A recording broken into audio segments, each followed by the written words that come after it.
Good Counter. I'm your host, Ready Too Good. Back at it again. Hey yo. So we got a week to Full Gear from Saturday. We had a good Dynamite tonight. I ain't gonna hold you. This was a solid Dynamite. It was a whole bunch of just storylines leading up to Full Gear, just all of them, all the matches, all the story. It's just everything. All these things is just leading up to Full Gear for real. So let's start it off.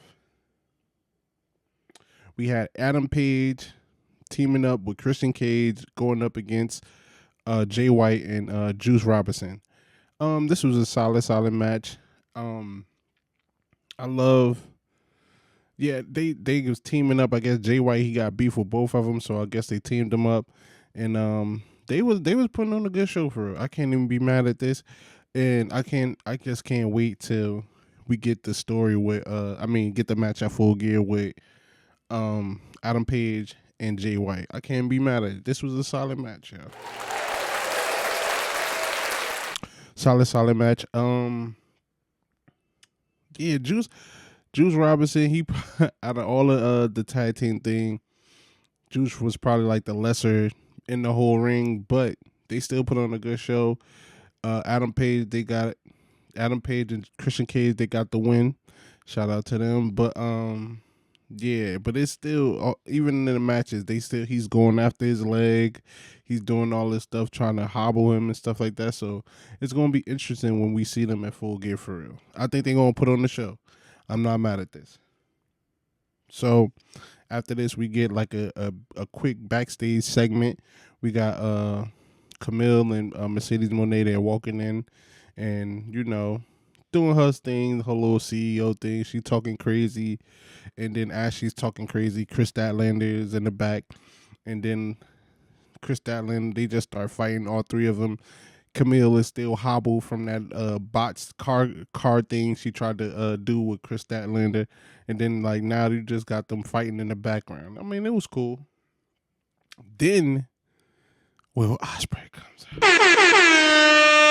Will Ospreay, he approaches Kyle Fletcher, calls him out, telling him to come to the ring, basically telling him how disappointed he is, how he traded him. Like, yo, you was like my brother. We went to Japan and we took it over. You was with me when I picked up my son. Now this betrayal it's hurting him, and he was like, yo, see, this is what I'm talking about. Here you go, trying to take credit for my career again. So they just was going back and forth, and then eventually they just said, yo, Kyle Fletcher challenged him to Full Gear, him versus Will Ospreay at Full Gear, and Will Ospreay accepted it. Let's go. Son, this is a nice ass card. This is a fire card, bro. I cannot hold you. But yeah, so we got Will, and then after that, you had Lance Archer and his tag partner come out with Kyle Fletcher. But then Will Ospreay, he had also had backup. He had Powerhouse Hobbs and some other guy. Then they just start the fighting. They just start wilding on each other. And as like people are clearing out, fighting and stuff like that, Roderick Strong comes out because he has a match, False Count Anywhere, with Lance Archer. So he comes out with a kendo stick, and then him and Lance Archer just start fighting. They start brawling, and then the fight, of course, is going to spill out everywhere because it's False Count Anywhere. So but anyway, Roger Strong, it was a cool match. I ain't gonna hold you. It was a cool match. Roger Strong, he picked up the victory, and he gets the chance to fight MJF at Full Gear. This was dope. And after the match, it was kind of the same thing that happened before. Like Takeshita, he comes out, he attacks Roderick Strong. We all know that MJF basically incentivized Don Callis to like take these guys out for before the match for Full Gear. So Takeshita, he comes out, he beats up Roger Strong. As that's happening, Adam Cole, he comes out and like basically try to help him, and not only that help him, but fam, he got the matches next. So they doing that. It was a fire match. Adam Cole, he pulled out all the stops. Takeshita pulled out all the stops. It was a dope ass match. But at the end, Takeshita picked up the victory. How? Because he used MJF ring and hit Adam Cole with it, knocked him out, got the victory. So I wonder, how is this going to play into the story? Because I know Roderick Strong had his issues with MJF, but they was really singling in on Adam Cole and MJF. So it's gonna play out. Something is gonna play out. It's gonna be some shenanigans when Roderick Strong and MJF fight, but it's gonna play out. It's gonna play out. They probably saving that. They probably saving that for a bigger pay per view or a later pay per view, or they just want to drag Adam Cole versus MJF out. So I'm not mad at that. So look like we just gonna get Roderick Strong and MJF for Full Gear. Let's clap it up.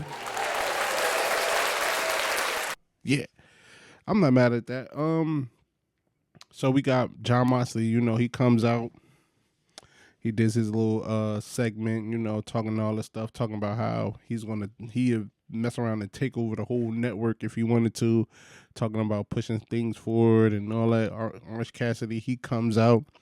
He says like defending AEW, talking about the importance of AEW and wrestlers like him. And then not only that, he says, "Yo, this is AEW. We don't really win championships by talking. We win championships by wrestling." That was fire. And they just was going back and forth. And as Moxley and the Death Riders was walking out, Darby Allin just jumps out of the crowd and just attacks him. And then they just fight him in the conglomeration. They was just fighting each other and stuff like that.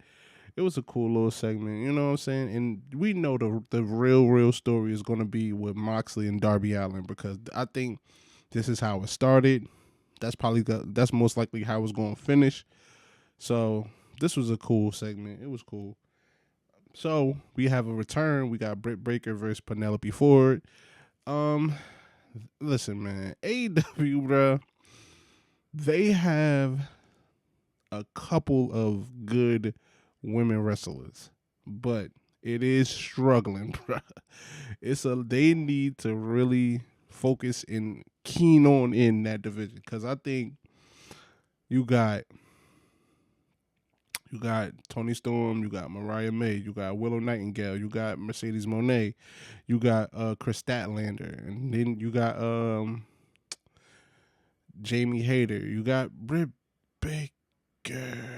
Like, you know what I'm saying? Like, you have people, but I feel like, yo, that is the weakest. It's the weakest division in the whole company is the women. Like, it's very top heavy. That's what I'm going to say. It's very, very top heavy. Like, you have some good wrestlers, but it's very, very top heavy. But we need to work on that.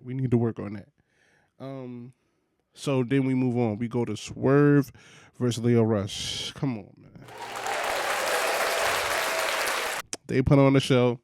Leo Rush is dope, man, and I'm glad he is getting the looks. He need to start racking up these victories for real. I don't know the story with him and the Hurt Syndicate. Looks like he's going to be joining them. I don't know when it's going to be official, but I know it seems like that's what they're aiming for. But Swerve picked up the victory. He hit him with the big pressure, and then after that, he calls out the Hurt Syndicate, and then he MVP, he gets the mic. He basically was like talking to Swerve. He said, "Listen, bro, it's something you don't understand about strength and numbers, and that's what you're about to learn." And then Shelton Benjamin comes, attacks him from the back, throws him out the ring. Bobby Lashley hit him with a crazy clothesline, and then they just start messing him up, beating him up. You know what I'm saying? But I